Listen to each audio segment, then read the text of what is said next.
What's up, guys? Welcome back to GoldClassGaming. And today I'm here with a Phantom Knight Time Thief deck profile. If you want to call it, Phantom Knight Time Thief. I just think they're time thieves with a bunch of cards in it to help boost their consistency and help get their plays going, like the plays they want to do. Yeah. So this is just pure Phantom Thieves with pure Time Thieves with some other cards in there to kind of help your plays get there, extend plays forward, whatnot. Before I hop into the deck profile, I want to make sure you guys know if you guys like this mat or these sleeves on my extra deck, you guys can get them over at ImperiumDuels.com. You can use my code GoldClass10 for a discount on your order, and they also just started doing custom play mats. So if you guys have a custom mat you guys want made, go there, get it done, use my code. It really helps me out. Anyway, let's get right into the profile. So we're going to start off with 3 Time Thief Winder. This card is very much like the Trickstar Cantina of this deck. If this card is normal or special summoned, he'll add any Time Thief card from deck to your hand. And also you can special summon him if you by just detaching a material from an Xyz monster you control. So this is kind of the guy you want to see. You want to see him if you don't see Regulator. So I play a couple cards to make sure to get to him. Next up, you play 3 Time Thief Regulator. This card is basically Rescue Ferret or Rescue Rabbit. Yeah, Rescue Rabbit. Of the deck, if you control no other monsters, you can tribute this card and special out 2 Time Thief monsters from the deck, except two Time Thief monsters from the deck, except Regulator. So with the current card pool, you're going to be summoning Winder or Bezel Ship, probably one of each, and then also that will trigger the effect of Winder, who will get you when you spell and traps to use, which just helps push your plays forward. Also, I believe this one summons himself back in the graveyard.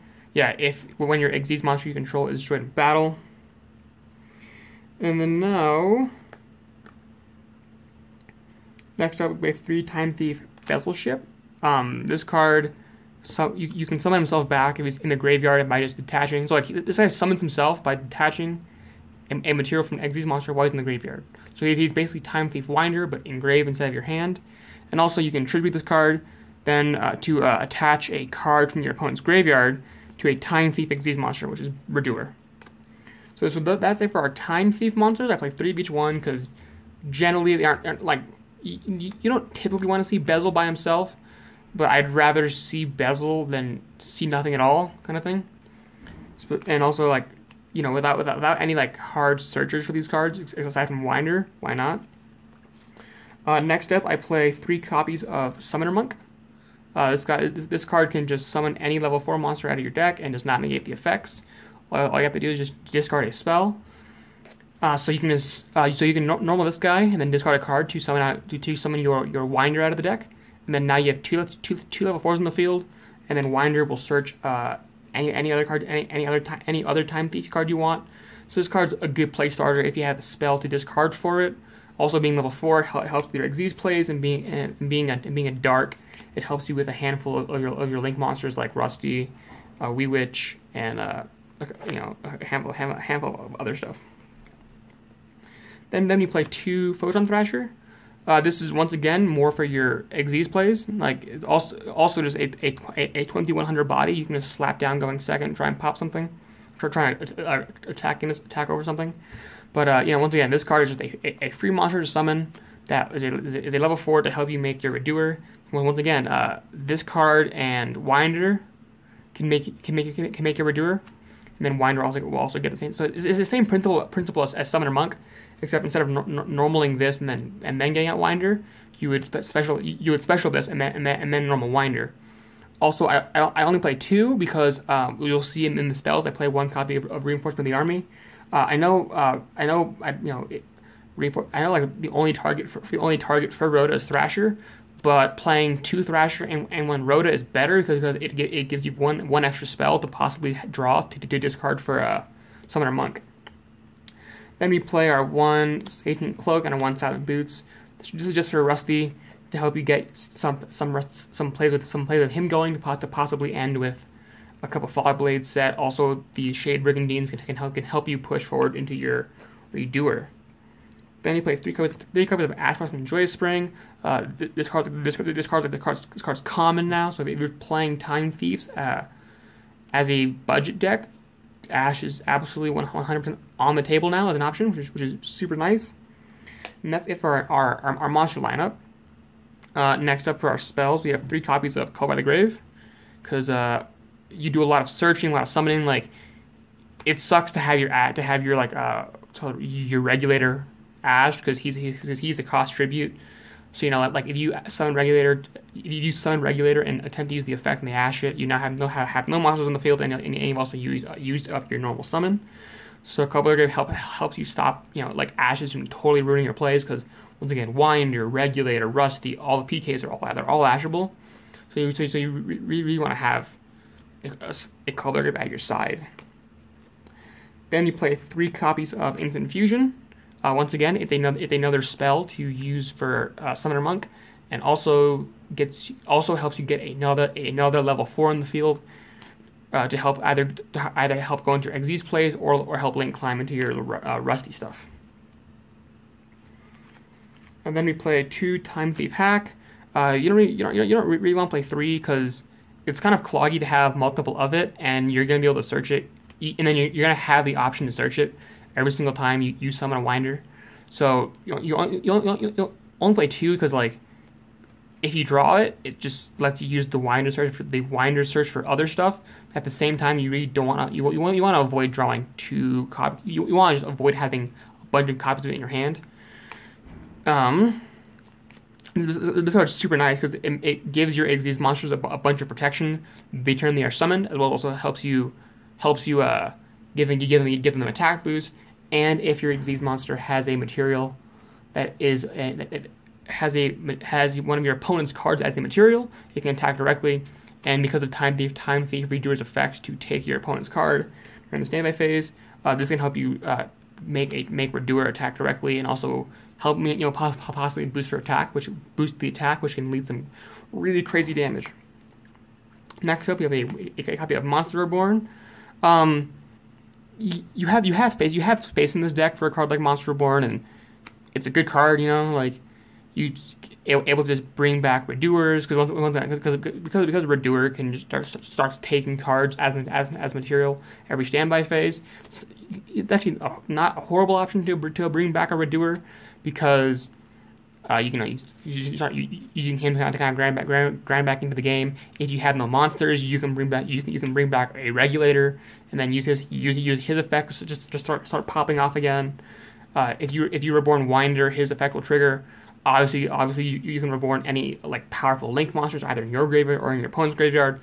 Really good card. Actually, I shouldn't have to exclaim Monster Reborn. Then you play our Phantom Knights Rank Up Magic Launch. Love him or hate him, Azathoth is a very good card, and if your deck can make Azathoth, which this deck absolutely can, you really should be playing it as an option. Otherwise, you're just selling yourself short. Then we have our Reinforcement of the Army, which is search our Photon Thrashers, and also give us another spell to discard for Summoner Monk. And then for our last spell, we have Upstart Goblin. Once again, spells to discard for Summoner Monk, and also deck fitting. Woohoo! And off to our traps, we have 3 copies of Infinite Impermanence, second best hand trap in the game. Once again, if you are on a budget, you can totally play Effect Veiler, or if you can play Effect Veiler, or if you want to stack more spells in for Summoner Monk, you can play Forbidden Lance. I think is the one where it's a quick play where you just negate a monster's effects. So either Veiler or Lance, kind of your pick based on what you're trying to do. Then we have our 2 Phantom Knights Fog Blades, because monster negates are hella good, so it's nice to be able to get those off. Like being able to end on a Redoer with these Fog Blades lets you. So the Fog Blades let you bite, let you kind of stall out your opponent while Redoers start popping stuff and taking their cards, and it's really nice. Then play two copies of Brigandine, because Brigandine summons himself as a level 4 monster, and also will attach Also, once again, is a trap card, which will help you trigger Redoer's effect when he detaches a trap to, I believe, pop a card or spin a card. One of the two. Either way, really good. You play 2 because it is once per turn, but at the same time, if you just draw it and don't have a trap in your graveyard yet, sick, free monster, and also you can set off of Rusty. And for our last 2 traps, we have 2 Time Thief Flyback. Once again, don't want to play 3 because Winder can search this card, and also it kind of has multiple. So like mostly you don't play 3 because it's not going to come up constantly, but whenever you do want it, Winder's going to get it for you. So that's kind of it for the lineup. That is 40 cards. Then you just get those all together. Now we'll head on to the extra deck. Yeah, so that's a 40 card main deck. Now onto the extra deck. Alright, we're playing Mud Dragon of the Swamp. This is our level 4 instant fusion target. Because he can, so he's level 4 for Xyz plays, and also level 4 for Xyz plays, and he can also make himself dark to help you link into a Wee Witch or a Rusty Bardic. And then next up, you have our 3 copies of Time Thief Redoer. This card literally is just your bread and butter. You're going to be making this basically every turn because he's really good. He's going to be coming back and popping stuff. Yeah, so his trap effect is to spin 1. Sorry, I just want to confirm that. This card's really good. Once again, you're going to use this to go into Azathoth should that play arise, or just be using him to just do his normal stuff. He's 24, but if you use your spell, which the name is escaping me, Time Thief Hack, you can make him pretty big. And once again, if he has your opponent's card, he can attack directly, which is going to really help you just push into. Because also Bezel Ship can also attach one of your opponent's cards from their graveyard to this guy. And then with Hack, you can start attacking directly for 27, 3k, even more damage. This is going to be really crazy. And for the rest of our rank 4 engine, you have a Abyss Dweller, because once again, you're making rank 4s, and this card just destroys Solomon Great. So so it's really good. It's really good right now in the format. You can possibly almost make it. You can possibly make it for Striker and Thunder Dragon with limited success. This card is mostly here just because it absolutely destroys Solomon Great. It really stops them from just going through with a lot of their combos, and it can totally be an absolute game winner.